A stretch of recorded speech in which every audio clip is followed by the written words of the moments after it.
مولوی صاحب ایک اور چیز میں چاہتا ہوں آخر میں زیر بحث آ جائے. مجھے ترکی میں بھی اس کا سامنا کرنا پڑا اور بعض عرب ملکوں میں گیا تو وہاں پر جس وقت آپ نماز پڑھتے ہیں تو میں نے یہ دیکھا کہ جو ہمارے ساتھ مسلمان موجود تھے انہوں نے جب سلام پھیرا تو ایک ہی طرف منہ پھیرا. تو یہ جو سلام کرنا ہے اس کے اندر بھی دونوں طرف سلام کرنا یہ لازم تھا یا سلام کو مشروع کر دیا گیا اس کے بعد جو دوسری طرف ہے یہ اختیاری؟ اس میں کیا معاملہ؟ السلام علیکم ورحمۃ اللہ. یہ نماز سے نکلنے کا طریقہ ہے، جیسے میں نے کہا داخل ہونے کا طریقہ ہے، اور منہ پھیرنا یہ گویا عمل ہے.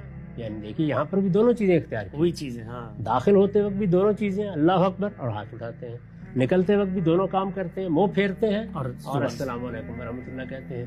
تو اب یہ ایک طرف آپ نے کر دیا تو آپ نکل گئے اس کے اندر سے.